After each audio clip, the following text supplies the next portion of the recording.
Hi, this is Rajesh Sharma. ప్రతిరోజు future సిటీనా అని bore కొడుతుంది. బట్ ఇది ఫ్యూచర్ సిటీదే, కానీ ఒక ట్విస్ట్. ఫ్యూచర్ సిటీ భాగంగా ఫార్మా కోసం ఏదైతే ల్యాండ్ తీసుకుందో గత ప్రభుత్వం, దాన్ని పూర్తిగా ఒకటే ఫార్మాకు కన్ఫైన్ చేయకుండా ఫార్మాను కూడా ఒక 33% అంటే 1/3 ప్లేస్ ఫార్మాకి ఇస్తూ మిగతాదంతా వివిధ సెక్టర్లకు ఇవ్వాలని చెప్పి గవర్నమెంట్ డెసిషన్ చేసింది. కొంతమంది ఏమంటున్నారంటే ఫార్మా సిటీ కోసం ల్యాండ్ సేకరించారు కాబట్టి ఫార్మాకు సంబంధించినవే పెట్టాలి, లేకుంటే నడవదు అని చెప్పి, అది లీగల్గా చెల్లదు అని కొంతమంది వాదిస్తున్నారు. అఫ్కోర్స్ ఇదే పాయింట్ మీద కొంతమంది కోర్టును ఆశ్రయించారు. కోర్టును ఆశ్రయిస్తే కోర్టు ఆ ప్రభుత్వాన్ని క్లారిఫికేషన్ అడిగింది. దాని మీద ప్రభుత్వం క్లారిఫికేషన్ ఇచ్చింది. మేము ఫార్మా సిటీని పూర్తిగా స్క్రాప్ చేయలేదు, కాకపోతే మొత్తం ఆ 14,000 ఎకరాలు ఫార్మాకే కాకుండా, ఫార్మా కంపెనీలకే కాకుండా ఎలక్ట్రానిక్స్, హార్డ్వేరు, స్పోర్ట్స్, ఎడ్యుకేషన్, తర్వాత టూరిజం, ఇట్లా వివిధమైన ప్రధానమైన సెక్టర్లకు కూడా ఇస్తామంటూ, కాకపోతే ఫార్మా కోసం 1/3 భూములు కేటాయిస్తున్నట్టుగా అనౌన్స్ చేసింది. అంటే లైఫ్ సైన్సెస్కేమో 4,207 ఎకరాలు, అదే రకంగా మెడికల్ హబ్ కోసం ఒక 270 ఎకరాలు, ఓవరాల్గా 4,500. ఓవరాల్గా చూసుకుంటే మనకు 1/3 ల్యాండ్స్ మనకు ఫార్మా కంపెనీలకు లైఫ్ సైన్సెస్ పేరిట ఇస్తుంది. ఫార్మా హబ్ అక్కడ ఏర్పాటు అవుతుంది. ఇది నేను చాలా స్పష్టంగా చెప్తున్నాను. ఎవరైనా ఫార్మా కోసం సేకరించిన ల్యాండ్స్ వేరే దానికి ఇవ్వడానికి కుదరదు అట్లా ఏం లేదు. ల్యాండ్ సేకరించేది ఎవరు? గవర్నమెంట్ అని పైకి చెప్తున్నా, ప్రధానంగా ఇండస్ట్రియల్ ఇన్ఫ్రాస్ట్రక్చర్ కార్పొరేషన్ ల్యాండ్ తీసుకుంది. ఆ ఇండస్ట్రియల్ ఇన్ఫ్రాస్ట్రక్చర్ కార్పొరేషన్ హైదరాబాద్ సరౌండింగ్లో ఏ పరిశ్రమలకు ఇవ్వాలి అన్నది దే ఆర్ డిస్క్రిషన్ పవర్ ఉంది వాళ్ళ దగ్గర, వాళ్ళు తీసుకుంటారు. ఫార్మా పేరిట తీసుకున్నారు కాబట్టి ఫార్మాకే ఇవ్వాలి అట్లా ఏం లేదు కదా. సరే, ఒకవేళ క్లాస్కి ఎక్కడైనా ఉంటే ఉండొచ్చు ఫార్మా సిటీ కోసం తీసుకుంటున్నామని, కానీ దాన్ని మార్చొద్దన్న నిబంధన ఏం లేదు. అదేమి పెద్ద రాజ్యాంగ సవరణ చేస్తే కానీ సాధ్యం కానీ విషయమేం కాదు. So simple thing. గవర్నమెంట్ కూడా అఫిడవిట్ను పరిశీలనలోకి తీసుకుంటుంది. ఖచ్చితంగా ఫార్మా అన్నారు కాబట్టి ఫార్మా కూడా ఇవ్వండి, దాంతోపాటు మిగతా సెక్టర్లకు ఇవ్వాలని చెప్పొచ్చు. ఐ కాంట్ ఇంటర్ప్రిట్ కోర్టు ఆదేశాలు త్వరలో వస్తుంది కాబట్టి వచ్చిన తర్వాత అందరికీ తేడతలం అయిపోతుంది, అది క్లారిటీ ఉంది. బట్ ఇవాళ నా వీడియో లక్ష్యం అది కాదు. ప్రధానంగా ఫ్యూచర్ సిటీలో భాగంగా నేను ఇందాక చెప్పినట్టుగా అన్ని సంస్థలకు భాగస్వామ్యం కల్పిస్తూ స్పోర్ట్స్కి కూడా పెద్దపీట వేయాలని చెప్పి ప్రభుత్వం భావిస్తుంది. స్పోర్ట్స్ అండ్ టూరిజం డిపార్ట్మెంట్ కూడా పెద్దపీట వేయాలి. ఎందుకంటే అక్కడ రకరకాల సంస్థలకు, ఫార్మా కంపెనీలు కావచ్చు, మెడికల్ కంపెనీలు కావచ్చు, లేదా ఎడ్యుకేషన్ కావచ్చు, లేదా హార్డ్వేర్ కావచ్చు, సాఫ్ట్వేర్ కావచ్చు, ఆర్టిఫిషియల్ ఇంటెలిజెన్స్ కావచ్చు, ఎలక్ట్రానిక్స్ కావచ్చు, మొత్తం మీద ఏ రకమైన సంస్థకి ఇచ్చినా కూడా అల్టిమేట్ లక్ష్యం ఈజ్ టు జనరేట్ ఎంప్లాయ్మెంట్. ప్రభుత్వం ఏదో 15 లక్షల ఉద్యోగాలు క్రియేట్ చేస్తామని ప్రభుత్వం చెప్తుంది, కానీ అది ఓవర్ నైట్ అయితే సాధ్యం కాదు. నేను పదే చెప్తున్నాను. నా వీడియోలో కొంతమంది కామెంట్లు కూడా చేస్తున్నారు ఓవర్ నైట్ సాధ్యం కాదని. నేనేమో సాధ్యవద్దని చెప్పానా? అదేమన్నా అల్లావుద్దీన్ అద్భుత దీపం ఉందా రేవంత్ రెడ్డి గారి దగ్గర? ఇట్లనగానే రావడానికి ఓవర్ ద పీరియడ్ జరుగుతుంది. ఇప్పుడు మనం హైటెక్ సిటీ చూస్తున్నాం కదా, 25 సంవత్సరాలు పట్టింది హైదరాబాద్కు అంత దగ్గర ఉన్నప్పుడు. మరి హైదరాబాద్కు అంత దూరం ఉంది ఏంటి? కాకపోతే ఆ రోజున్న టెక్నాలజీ వేరు, ఈ రోజున్న టెక్నాలజీ వేరు. ఆ రోజున్న రోడ్ కనెక్టివిటీ వేరు, ఈ రోజున్న రోడ్ కనెక్టివిటీ వేరు. హైటెక్ సిటీ మాదాపూర్లో స్టార్ట్ అయినప్పుడు అటేం పెద్ద రోడ్లు ఏం లేవే. పాత బాంబే హైవే ఒకటి ఉంది, అది అప్పటికి డొక్కు హైవే. డొక్కుడొక హైవే. నేను చాలా సార్లు తిరిగిన. మెహదీపట్నం దాటి ఆ టోలీ చౌకి దాటి అట్లా వెళ్తుంటే నానక్రామ్ కూడా సర్కిల్ అనేది చిన్నది, అటుపక్క ఒక చిన్న దాబా, ఇటుపక్క చిన్న దాబా ఉన్న రోజులు గుర్తు నాకు. నానక్రామ్ కూడా అటువైపు స్వర్గీయ పీజీఆర్తో న్యూస్ కవరేజ్ కోసం చాలా సార్లు పోయినప్పుడు అక్కడికి వస్తే మాకు టీ కూడా దొరికేది కాదు. నానక్రామ్ కూడా చౌరస్తాలో. అది ఇప్పుడు ఎట్లా ఉంది కళ్ళారా చూశాను నేను. ఈవెన్ ఓల్డ్ బాంబే హైవే కూడా ఎంత చిన్నగా ఉండేది, డబుల్ రోడ్ ఉండేది, చిన్న సైజు డబుల్ రోడ్డు. కొన్ని చోట్ల అయితే నానక్రామ్ కూడా సర్కిల్లో అయితే ఇంకా మరీ చిన్నగా ఉండేది. మళ్ళీ ముందుకు పోతే గచ్చిబౌలి దగ్గర పెద్దగా చేశారు. అది కూడా ఎందుకు?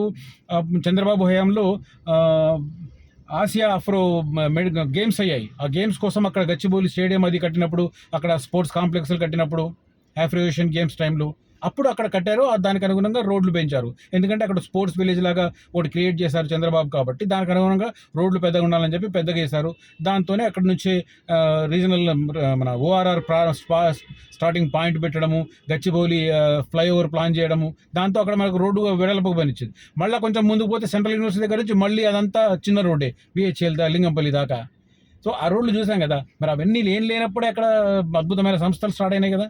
సో ఎట్లెట్లా సంస్థలు వస్తున్నాయో అట్లట్లా రోడ్లు పెంచుకుంటూ వెళ్ళారు. బట్ ఇప్పుడు ఫ్యూచర్ సిటీలో ఏం జరుగుతుంది? ఫ్యూచర్ సిటీకి కూడా 3 ప్రధానమైన రోడ్లు చెప్తున్నారు. అందరూ సాగర్ హైవే, అందరూ శ్రీశైలం హైవే అంటున్నారు. హైవేల పక్కన ఏం రావట్లేదు ఫ్యూచర్ సిటీ. కొద్దిగా కళ్ళు తెరుచుకొని చూసుకోవాలా. ఆ మ్యాప్ చూసి ఎక్కడ ల్యాండ్ సేకరించింది, ఎక్కడ ఏ సంస్థలకు ఇవ్వబోతుందని చూస్తే క్లారిటీ వస్తుంది. ఎవరు చూడు పొలోమని హైవే ఉందని చెప్పి హైవేల పక్కల కొంటున్నారు. ఏం కాదు, హైవేల పక్కల కొంటాయి ఇంకో 5-6 సంవత్సరాల తర్వాత కూడా మళ్ళీ ఆల్మోస్ట్ అంతే రేట్లు ఉంటాయి. శ్రీశైలం హైవే ఆల్రెడీ హైప్లో ఉంది, మీకు తెలిసి ఉండాలి అది. సరే, అది పక్కన పెడితే ఈ ఫ్యూచర్ సిటీకి సంబంధించి మాత్రం ఈ 2 హైవేలకు సమాన దూరం ఉంది. ఫ్యూచర్ సిటీకి సంబంధించి మీర్ఖాన్పేట దగ్గర స్టార్టింగ్ పాయింట్ శ్రీశైలం హైవే నుంచి 8 కిలోమీటర్లు వస్తుంది. అదే ఇటువైపు తక్కలపల్లి నుంచి, సాగర్ దగ్గర నుంచి తక్కలపల్లి నుంచి కేవలం 4 కిలోమీటర్లు వస్తుంది. మరి దేనికి దగ్గర ఉన్నట్టు ఫ్యూచర్ సిటీ? శ్రీశైలం రోడ్కు దగ్గర ఉన్నట్ట, లేకపోతే దేనికి దగ్గర ఉన్నట్ట? ఒక్క కర్కల్పహాడ్ దగ్గర మాత్రం శ్రీశైలం హైవేకు దగ్గర వస్తుంది. కర్కల్పహాడ్ అనేది ఇక్కడ మైసిగండి దాటిన తర్వాత. సో డిస్టెన్స్ క్యాలిక్యులేట్ చేయండి. గూగుల్లో ఇలా తిప్పి ఒకతను ఏమైతే మాల్ దగ్గర ఉంది అంటున్నాడు ఫ్యూచర్ సిటీ. మాల్కు ఫ్యూచర్ సిటీకి ఎంత దూరం ఉంది బాస్? గూగుల్ చేయడాలు సరిగ్గా చూసుకోవాలి కానీ. సరే, లీవ్ ఇట్. అయితే ఇప్పుడు స్పోర్ట్స్ స్టేడియంకి సంబంధించి ఇప్పుడు నేను లేటెస్ట్ అప్డేట్ చేయబోతున్నాను. స్పోర్ట్స్ స్టేడియం అక్కడ ఎందుకు అని కొంతమంది, అసలు అవసరమా అని కొంతమంది మాట్లాడుతున్నారు. బట్ అవసరమే, ఎందుకంటే ఎల్బీ స్టేడియం ఓవర్ క్రౌడెడ్ అవుతుంది, అక్కడ ఇబ్బందులు ఎదురవుతున్నాయి. కాబట్టి ఏదైనా అవాంఛనీయమైన సంఘటన జరిగితే అది పెద్ద ప్రభుత్వానికి అపఖ్యాతి మిగులుతుందని చెప్పి అక్కడ నుంచి ఉప్పల్కి షిఫ్ట్ చేశారు. ఉప్పల్కి షిఫ్ట్ చేసినప్పుడు ఉప్పల్లో ఏమీ లేదు. ఊరికి ఉత్తరాన, ఊరికి తూర్పున అన్నట్టుగా అక్కడ విసిరేసినట్టుగా ఒక ప్లేస్ అక్కడ ఐడెంటిఫై చేశారు. 2002లో 2005 నాటికి స్టేడియం పూర్తయింది. ఫస్ట్ మ్యాచ్ జరిగింది ఇండియా వర్సెస్ సౌత్ ఆఫ్రికా. ఇప్పుడు ఇవాళ 23 సంవత్సరాల తర్వాత ఇంకొక స్టేడియం కావాలి అని ఆశిస్తున్నారు. What is wrong in that? Same time future సిటీలో ఒక లైవ్లీవుడ్ రావడానికి కేవలం సంస్థల్లో ఉద్యోగులే కాకుండా అక్కడ ఉండే ఉద్యోగులకు ఎంటర్టైన్మెంట్ కూడా కావాలి. కాబట్టి దాంట్లో టూరిజంను భాగస్వామ్యం చేస్తున్నారు, ఎంటర్టైన్మెంట్ సెక్టర్ని భాగస్వామ్యం చేస్తున్నారు, స్పోర్ట్స్ని కూడా భాగస్వామ్యం చేస్తున్నారు. దాంతోపాటు ఎయిర్పోర్ట్ కనెక్టివిటీ కూడా. ఎయిర్పోర్ట్ దగ్గర ఉన్న నోవాటెల్లో క్రికెటర్లు తిరుగుతున్నారు ఈ మధ్య హైదరాబాద్కి వచ్చిన వాళ్ళు. నోవాటెల్ నుంచి అక్కడికి గట్టి కొడితే 20 నిమిషాలు. సో అందుకోసం అక్కడ ఇంటర్నేషనల్ క్రికెట్ స్టేడియం ప్లాన్ చేస్తుంది. సో ఈ 4-5 పాజిటివ్ యాంగిల్స్ కనబడుతున్నాయి గవర్నమెంట్ ఆలోచించడానికి. ఒకటి, హైదరాబాద్లో క్రౌడ్ను తప్పించడానికి. 2, క్రికెటర్లు వచ్చినా వెళ్ళిపోయినా ఈజీ యాక్సెస్ ఉండిపోవడానికి. సేమ్ టైం ఫ్యూచర్ సిటీలో ఒక లైవ్లీవుడ్ తీసుకురావడానికి, ఒక స్పోర్ట్స్ కాంప్లెక్స్ తీసుకురావడానికి. ఇలాంటి యాంగిల్లో ప్రభుత్వం ఆలోచిస్తుంది. ఈ అంశం ఎప్పుడు తేలుతుందనేది మనకి ఇప్పుడు క్లారిటీ వస్తుంది.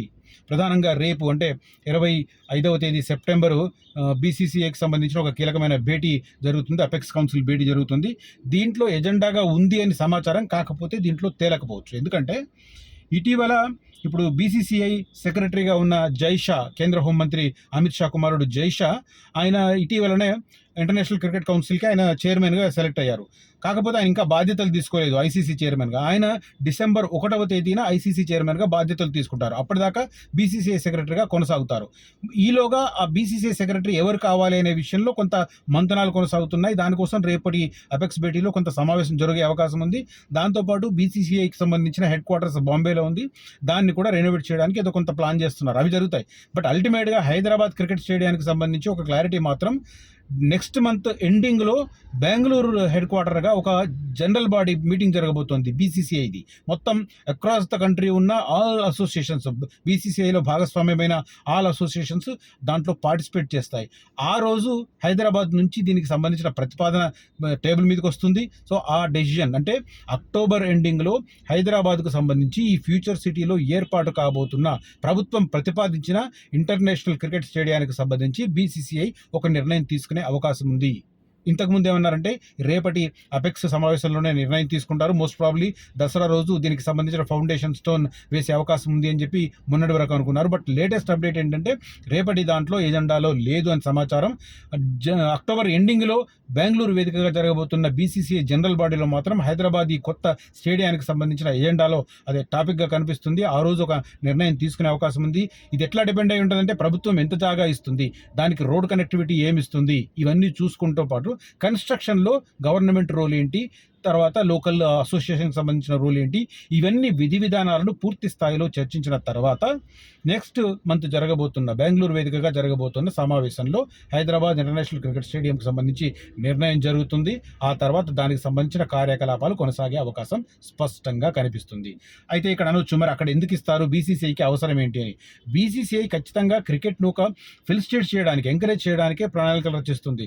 దాంట్లో మన హైదరాబాద్ క్రికెట్ అసోసియేషన్ కూడా భాగస్వామ్యం. సో ఉప్పల్ స్టేడియం తర్వాత నెక్స్ట్ ఏంటి డెస్టినేషన్ అనుకున్నప్పుడు మనకు అహ్మదాబాద్ మోతేరా స్టేడియం ఒకప్పుడు, ఇప్పుడు మోదీ స్టేడియం. సో ఆ స్టేడియం ఎంత హిస్టారికల్ తయారైంది మనం చూస్తున్నాం కల్లారా. అలాంటిది ఇక్కడ నిర్మించాలని ఒక ప్రతిపాదన 1,20,000 మంది కెపాసిటీతో నిర్మించాలని ప్లాన్ చేస్తున్నారు. So good, well and enough. Future సిటీకి ఒక ఐకానిక్ కట్టడాలు కావాలనుకున్నప్పుడు ఒక WTC ట్విన్ టవర్స్ కావాలని కోరుకుంటున్నారు. అది వస్తుందా రాదా? MOU అయిందంటున్నారు. అది వస్తే అదొక ఐకానిక్ అవుతుంది. తర్వాత ఎకో టూరిజంలో భాగంగా జూ పార్క్ షిఫ్ట్ చేయాలనుకుంటున్నారు. దాంట్లో భాగంగా గోల్ఫ్ కోర్స్ షిఫ్ట్ చేయాలనుకుంటున్నారు. ఆ తర్వాత రేస్ కోర్సు షిఫ్ట్ చేయాలనుకుంటున్నారు. ఇవన్నీ స్పోర్ట్స్ కాంప్లెక్స్తో పాటు ఇంటర్నేషనల్ క్రికెట్ స్టేడియం కూడా ప్లాన్ చేస్తున్నారు లైవ్లీవుడ్ కోసం.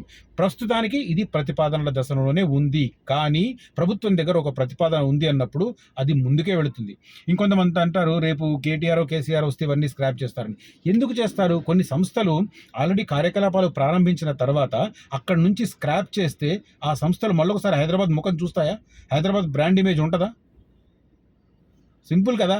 అంతెందుకు కేసీఆర్ ప్రభుత్వం పోయి రేవంత్ రెడ్డి రాగానే అమర్ రాజా ఫ్యాక్టరీ ఏదైతే మహబూబ్ నగర్ సెజ్లో ఉందో అది వెళ్ళిపోతుంది అని చెప్పి ప్రచారం జరిగింది. ఆ తర్వాత వాళ్ళు క్లారిఫికేషన్ ఇచ్చారు, వీళ్ళు క్లారిఫికేషన్ ఇచ్చారు గవర్నమెంట్ నుంచి. కానీ ఇప్పటికీ అది ఇట్లాగే నడుస్తుంది. సో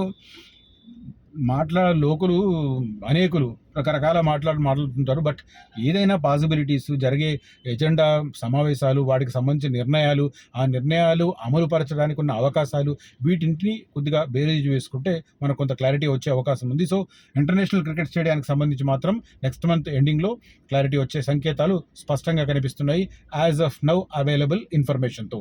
ఓకే, ఇన్ఫర్మేషన్ కనుక మీకు నచ్చితే నా వీడియోని లైక్ చేయండి, కామెంట్ చేయండి, షేర్ చేయండి, మీ సర్కిల్స్లో ఎంకరేజ్ చేయండి. Thank you so much. పాజిటివ్గా కామెంట్ చేస్తున్న వారికి హృదయపూర్వక నమస్కారాలు, నెగిటివ్గా కామెంట్ చేస్తున్న వారికి కూడా హృదయపూర్వక నమస్కారాలు.